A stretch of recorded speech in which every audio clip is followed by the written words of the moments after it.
Welcome to the Pardes channel. Today we explain Exodus chapter 39 in a clear and simple way, step by step. You know, this explainer covers a truly remarkable moment in history. We're looking at the absolute culmination of an immense communal effort. And what really stands out here, and honestly, you're going to hear it echoing like a rhythmic drum beat throughout this entire text, is the exact unyielding obedience of the people. They didn't just build a structure. No, they followed a divine blueprint right down to the final thread. Okay, let's dive right into this. Here's our roadmap for today. First up, context and overview.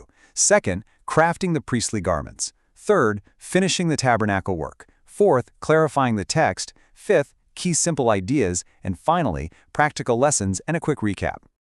All right, section 1, context and overview. Let's see exactly where we are in the story.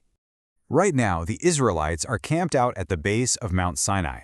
They're busy executing God's precise, incredibly detailed commands for the tabernacle, which, if you remember, is the portable sanctuary they're going to carry with them through the desert.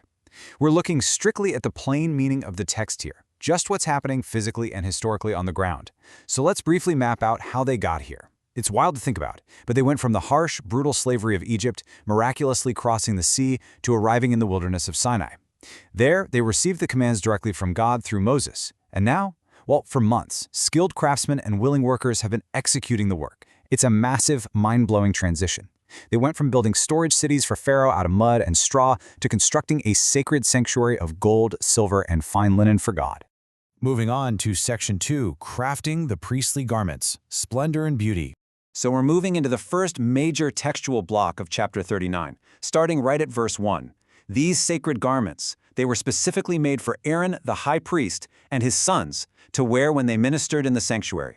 The text tells us that from the blue, purple, and scarlet yarn, they made these woven garments. But notice exactly how they incorporated the gold here, because this is fascinating. Verses 2 and 3 tell us they didn't just use standard gold wire. No, the skilled craftsmen literally hammered solid gold into thin sheets and then meticulously cut those sheets into fine threads. Why? So they could weave it directly into the blue, purple, and scarlet yarn and right into the finely twisted linen. I mean, it was an absolute masterpiece of ancient craftsmanship. Now the chapter lays out a really precise sequence for all of this. First, they make the ephod. Second, the breastplate. Third, the robe. And finally, the tunics and the holy crown. Let's look closely at how these were actually made, taking a detailed, step-by-step look at each one of these items right now, exactly as the text presents them. Verses 1 through 7 detail the construction of the ephod. So this was an intricately woven garment, featuring shoulder pieces that were solidly joined together. But the absolute focal point of the ephod, that would be the stones. They mounted 2 onyx stones in these beautiful gold filigree settings, and they didn't just place them there, they engraved them like a royal seal with the actual names of the sons of Israel. Then they fastened these stones right on the shoulder pieces of the ephod to serve as memorial stones. I really want you to feel the emotional weight of this. Aaron would literally carry the names of the tribes on his shoulders. Next up, we look at the breastplate, which is detailed in verses 8 through 21. It was perfectly square, a span long and a span wide, and folded double for strength. On it, they mounted 4 rows of precious stones, again in gold filigree settings. Let's read through them and just try to imagine the vibrant colors here. Row 1 features a ruby, a topaz, and a beryl. Row 2 brings a turquoise, a sapphire, and an emerald. Row 3 holds a jacinth, an agate, and an amethyst. And row 4 completes it with a chrysolite, an onyx, and a jasper. That's exactly 12 stones. And just like the onyx stones on the shoulders, each single one was engraved like a seal with the name of one of the 12 tribes of Israel. This whole breastplate was then secured to the ephod with pure braided gold chains and a blue cord. That was to ensure it would never, ever swing out of place. Moving right along, verses 22 through 26 explain the construction of the robe. This piece was woven entirely of blue cloth. It had an opening right in the center, kind of like the opening of a collar, with a woven band around it so that it wouldn't tear. But the most striking feature was definitely the hem. Along that bottom edge, they made alternating ornaments. Picture this, a pomegranate made of blue, purple, and scarlet yarn, followed by a working bell of pure gold, then another pomegranate, then another gold bell, alternating all the way around the entire hem of the robe. Finally, in verses 27 through 31, we see they made tunics of fine linen for Aaron and his sons, along with linen turbans and sashes. But the crowning piece, literally, was the sacred diadem. They made a plate out of pure gold and engraved on it an inscription, again, just like a seal, and it read, "Holy to the Lord."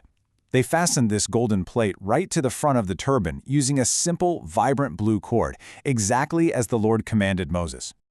All right, section 3, finishing the tabernacle work, bringing it all together. As we transition to verse 32, a monumental shift occurs in the text. The individual crafting of the garments, the furniture, the tent pieces, that all ends. Now, the massive collection begins. Verse 32 simply states, "So all the work on the tabernacle, the tent of meeting, was completed." Starting in verse 33, the Israelites brought absolutely everything to Moses for inspection. And wow, just imagine the sheer scale of this. They brought the tent itself, its clasps, its frames, its crossbars, posts, and bases. They brought the protective coverings of dyed ram skins and sea cow hides. They brought the Ark of the Testimony with its poles and the atonement cover. They brought the table with its articles and the bread of the presence. They brought the pure gold lampstand, the gold altar for incense, the bronze altar for burnt offerings with its grating, poles, and utensils. They brought the curtains for the courtyard, the posts, the tent pegs, and of course those intricately woven sacred garments we just talked about for Aaron and his sons. And this brilliantly illustrates the climax of the chapter in verse 43. Just picture this scene in your head. You have the vast camp of Israel, the towering mountains of Sinai in the background, and all these gleaming, meticulously crafted components laid out before Moses. The text says Moses inspected the work. He looked at every single loop, every clasp, every engraved stone, and he saw that they had done it just as the Lord had commanded. Because they had perfectly followed the instructions, Moses blessed them. Okay, section 4, clarifying the text. Let's make sure we're really understanding these ancient terms. I want to pause our chronological timeline for just a second here.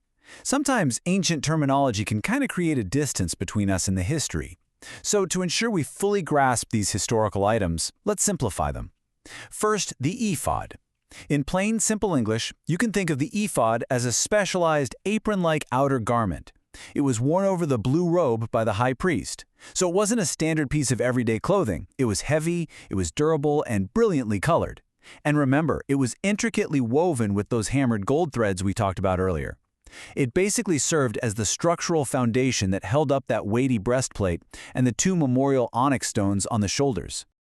Next up, we have the mitre, or the turban. This was essentially a fine linen head covering, wrapped tightly around the head. Now both Aaron and his sons wore variations of this linen headwear. However, the high priest's version was physically distinct. Why? Because it served as the anchor point for the golden sacred diadem, that pure gold plate reading "Holy to the Lord" that was tied securely to the front of it. And you know, it's really important to clearly contrast the garments here. The high priest, Aaron, he wore a highly elaborate, multi-layered uniform. He had the gold-woven ephod, the jewel-studded breastplate, the hemmed blue robe with those bells and pomegranates, and the golden crown. But in stark contrast, his sons, the regular priests, they wore much simpler outfits, just fine white linen tunics, sashes, and linen headbands. So the visual distinction between the high priest and the regular priests was absolute and completely unmistakable. Moving on to section 5, key simple ideas. Let's look at the major themes from the text. Looking strictly at the plain meaning of the text, what we call the Peshat, our first crucial theme is the recurring number 12. We saw 12 precious stones on the breastplate. We saw the names of the 12 sons of Israel engraved on the 2 onyx shoulder stones. Now, this isn't just a fun design choice. It represents the literal fact that Aaron, the high priest, actually bears the tribes of Israel on his body. When he enters the sanctuary to serve God, he isn't just going in alone as an individual. He is physically carrying the names and the memory of the entire community of Israel right over his heart and on his shoulders. The second major theme we see is the relentless repetition of a single phrase, "as the Lord commanded Moses." If you read through the chapter yourself, you'll see this exact phrase appearing over and over and over again, closing out almost every single paragraph. It heavily emphasizes the overarching theme of complete and perfect obedience. The Israelites didn't improvise. They didn't decide, hey, we have a better design for the ephod, or I know a faster way to cast the bronze. No, they executed the work exactly as instructed. It really shows us that their true reverence in building the sanctuary came through exact, unwavering obedience. All right, our final section, section 6, practical lessons and recap. What we actually take away from all this. Now, let's translate these plain historical facts into actionable lessons for us today. I mean, what can we really learn from the completion of this massive communal project? Well, first, we absolutely see the value of exact obedience. Sometimes in life, the very best way to show respect and dedication to a cause is simply to follow the blueprint faithfully without cutting corners. Second, there is just immense power in finishing a huge community effort. The Israelites brought all their individual crafts together to make one unified dwelling place.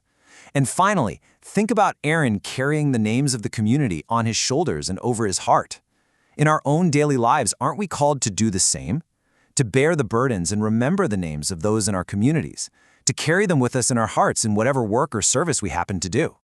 To quickly recap, Exodus 39 shows us the beautiful, meticulous crafting of the priestly garments and the final triumphant assembly of the tabernacle components, ending in Moses' blessing upon the completely obedient people. But it really leaves us with a question to ask ourselves today. In our own lives, in our own communities, are we building with that same level of exact, unified dedication? It's something to think about, for sure. Thank you for learning with us. If this helped you understand the chapter better, like, subscribe, and join us for the next chapter.